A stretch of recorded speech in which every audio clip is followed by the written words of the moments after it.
So the task that I have taken is from the classroom section, and that is writing task number 3 from classroom. Now, usually whenever we have the session, we tend to divide it, right? We have one session on the interpretation and then the other on writing. But what we are going to do today is we are going to do the whole process at a stretch. So you get an idea as to, how to do the whole process. Now, definitely because we are learning at this stage, so we won't be able to complete that whole process in 45 minutes time, but we'll focus on the quality, how we can get best out of it, right? So this is more like an interactive session where I would be asking all of you to contribute, and we'll be together planning and organizing the information, and then each one of you will be writing this letter and I'll be providing you the correction with that. So to start with, to deal with any of the writing task, is you have 5-step strategy. The first step for all of you is to read the notes, which would tell you who and where you are. Now, this is very important because it may always be the case that you are a doctor, right? But depending on in which setup you are, depending on which organization you work with, again depending on um, where you are sending the patient, your role may change. Okay, so for example, if you have a look at 3 animals from far away, the leopard, the cat, and the lion, I'm sorry, the tiger, they may all look the same. The color may be the same, the overall look may be the same, but if you pay a detailed attention, there are a lot of variations in terms of size, in terms of, there are so many other variations. So similarly, when you will look at the notes or the writing task, you may see, okay, yeah, I'm a doctor. But depending on where you are working as a doctor, your role may change. Okay, so pay great attention to this. Who and where am I? And the same logic applies to who and where is the target reader. Because although they may all be a doctor, as a doctor, you will be writing most of the time, 90% of the time to a doctor, in 10% of the time you could be writing to other healthcare professionals like dietitian, physiotherapist, nurse, or any other specialist like occupational therapist. So even though 90% of the time the target reader is doctor, you still have to have a brief, you still have to have a detailed attention as to what is their role and why are you writing that letter to them. So when it comes to who and where am I, you get to know about this from your notes. So you'll always read the notes that is in the beginning. The layout, being familiar with the layout is very important, particularly when you have to do something in a short period of time. If you are familiar with the layout, you know exactly where to go. So here it is given, you are GP, Dr. Peter Perfect. Okay? You are a general practitioner and the patient is in your practice. Get to know that. Then the second step, okay, in your 5-step strategy is to pay attention to the writing task. The second and third step refer to who and where is the target reader, and third is what is the purpose of writing. So both this information can be found from the writing task that is given at the end of the case notes. So you don't read it all in sequence. What you do instead is, after reading the notes, you straight away go to the end, that is the writing task. So here you can see, here is the writing task. It says, write a referral letter to orthopedic surgeon Dr. James, and the surgeon Yeah, so you get to know that when you're writing to the surgeon, most probably you want them to consider the surgical management. So in that case, if you want to get a clear idea, you move on to the plan. So you understand what is the purpose of writing. So here it says refer to an orthopedic surgeon to remove damaged cartilage in order to prevent future osteoporosis. So you get to know here that this letter is being written mainly for the removal of damaged cartilage. So now you know the target reader, you know the purpose of writing. The 4 and 5, step 4 and 5 for you is to read through the whole case notes and decide what information is relevant for the target reader. And step 5 is what information is irrelevant. This is very, very important. This is, I suppose, for the first time you are taking a test where you are also being assessed for what you have not written. Yeah, this conciseness and clarity. This evaluation criteria looks at your ability to exclude irrelevant information. Now, it may be very easy to exclude some of the irrelevant information, but where is the main glitch, particularly when you're writing a referral letter, is that you may think that all this information should be, written for that person because if they are a doctor or if they are an orthopedic surgeon in this case, they should know everything, right? But you have to keep in mind the purpose. What information is relevant for the target reader for fulfilling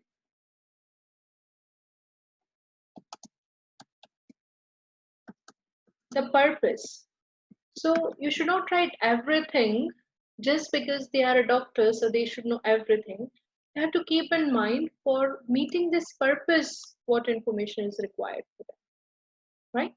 So with these two questions in your mind, what you do is in fourth and fifth step is you read through the whole case notes and you decide for yourself what information are you going to include in your letter and what information are you going to exclude. So the information that you're going to include, you put a tick mark on that, and the information that you think you're gonna exclude, you put cross cross mark on that. For example, um, like here, left inguinal hernia operation, right? So you put cross mark there. So now I want all of you to read through the whole case notes and decide what information can be excluded from this. You have around 5 minutes time to do so. Is that fair enough? 5 minutes time to read through the case notes and decide what information can be excluded from this because see you have a total of 3 visits here. You can see this was the first visit. Then you have second visit on 25/8/2010. This details are of 25/8/2010. And then you have today's visit, 7/11/2010. You are writing this letter on 7/11/2010. So when you are writing a referral letter, you are writing for removal of damaged medial cartilage. That means the diagnosis is now confirmed, isn't it? Through MRI also, damaged medial cartilage. So now what information can you exclude from this? Okay, so I've set the timer for 5 minutes. Go ahead.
This is straightening, okay? This is a typing error. Straightening the leg, not strengthening. Straightening.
Okay, so that's 5 minutes. Now, see, whenever you are writing a referral letter, you it is basically writing a story about one particular patient and the main problem that they are experiencing. So you'll have to first think about the core aspect of your letter. So what is the core aspect of your letter is if it is a medial cartilage injury, how did it happen, right? For how long have they had this pain? What all physical examination findings are? What all test reports do you have? And what all treatment have you given so far, which may have worked or may not have worked? This is your core part. So first you try to think about organizing that core aspect. And then if you think there are any factors which are contributing towards this condition or any factors which are being affected, yes, you think both, the factors that are causing or contributing to this condition, and you also think about the impact of this condition on the other areas of their life. So those things can be put, as a separate paragraph. Here, if you will see, if you will go by the sequence of case notes, you will see that because they are basically the visits. So in each visit you may find some of the aspects which may be contributing towards this condition, some of the aspects which are getting affected.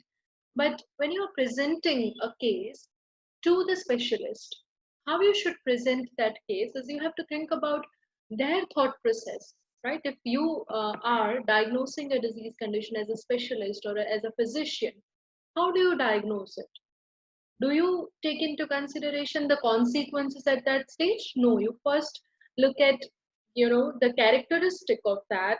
You may look at the duration of that symptom. You may look at the factors which could help you to rule out other differentials. You may look at the physical examination findings and test results. So when you're presenting a case, present it in a way that gives them an overview of their condition. You don't need to provide visit-wise, story to them, because you have to stand here on 7/11/2010. You're not expected to write what happened on 12/8, then what happened on 25/8, or what happened on 7/11. You have to write the summary from today.